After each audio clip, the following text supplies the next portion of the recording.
Ben başlıyorum. Ya sohbeti akıtalım ya. Tamam. Kod ve yolculuğunda önce anahtar pozisyonlarımızı senior çok değerli arkadaşlarla kapattık ve kendimize aslında risk alabilme alanı yarattık. Ve senior pozisyonlar, işinde gerçekten tecrübeli arkadaşlarımızla ilerlerken kapılarımızı daha junior diyebileceğimiz yeni mezun son sınıf öğrenci arkadaşlara açtık. Ve onlarla çalışırken gördük ki biz müthiş bir uyum içinde çalışıyoruz. Onlara öğrenmeye açık, biz öğretmeye açığız. Zaten burada yaptığımız şeyler daha önce bilmeyi değil, araştırmayı gerektiriyor, öğrenmenin gücünü gerektiriyor. Ve harikalar yaratabildiğimizi gördük genç arkadaşlarla. Hani genç dediğime bakma, ben de zaten gencim, biz de genciz. Biz şirket olarak genç bir ekibiz. Bilmenin bir önemi yok. Ne kadar bildiğinle değil, potansiyelinin ne olduğuyla, ne kadar merak ettiğinle, seni neyin heyecanlandırdığıyla ilgileniyoruz. Çünkü biz de bu yolculuğa böyle çıktık. Girişimcilik yolculuğu bir şeyi çok iyi bildiğimiz için değil, öğrenebileceğimize güvendiğimiz için çıktığımız bir yolculuk. Ve böyle takım arkadaşlar arıyoruz. Yıllarca tecrübe biriktirmiş olmana gerek yok. Yeter ki potansiyelin olsun, öğrenmeye cesaret et, kendine güven. O zaman bizimle burada uzun bir yol yürüyebilirsin. Programımızın önemli alanlarından biri de kendi perspektifimizden geliyor. Bu da hata yapmaktan korkmamak. Bizce hata yapmak dansın bir parçasıdır.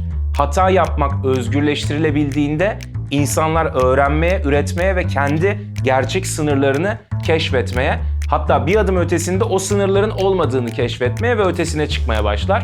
Biz ilk günden beri buna inanıyoruz. Bir kişinin sorumluluğu tamamen ondadır, otonomdur, hata yapabilir. Ne zaman isterse bize sorabilir, danışabilir, tüm gücümüzle destek oluruz ve o kişi kendi sınırlarını keşfederek ve daha sonra bu sınırların ötesine geçmeyi başararak kendini gerçekleştirir. Belki Codeware'e girdiği ilk gün aklında bile olmayan sorumlulukları burada birkaç ay içinde kendisine teslim ettiğimizi görebilir.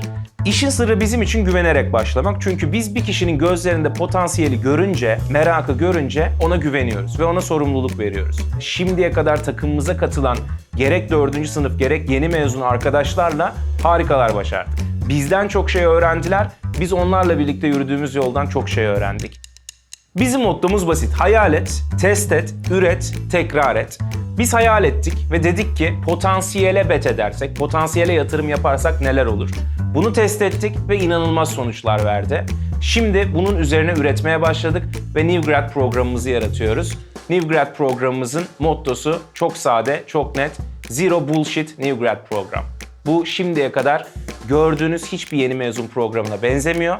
Çünkü bu bizim de şimdiye kadar gördüğümüz hiçbir yeni mezun programına benzemiyor. Sektördekilere baktık, araştırdık, hiçbirini beğenmedik ve dedik ki kendimizden bir şey ortaya koyacağız, samimi bir şey ortaya koyacağız. Bu programda yok şöyle rotasyon yapalım, yok seni böyle evirelim, çevirelim, ayda bir raporlama yapalım gibi iddialı beyanlarımız yok. Burada çok net bir şekilde geldiği ilk gün itibariyle biz Codeware'de neler yapıyorsak yeni mezun arkadaşımızın da aynı şeyleri yapmasına davet ediyoruz.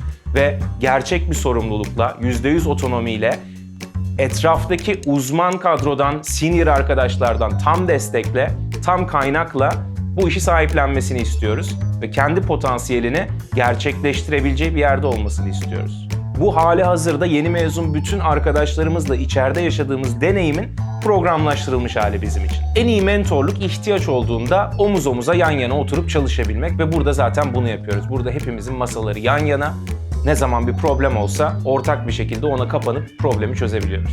Programa kendine güvenen, potansiyeline güvenen ve bu potansiyelini gerçekleştireceği yeri henüz bulamadığını hisseden arkadaşları davet ediyorum. Çünkü burası birinin potansiyelini keşfetmesi için doğru bir yer. Biz bunun için elimizden gelen desteği sağlıyoruz, elimizden gelen güvenli ortamı yaratıyoruz burada.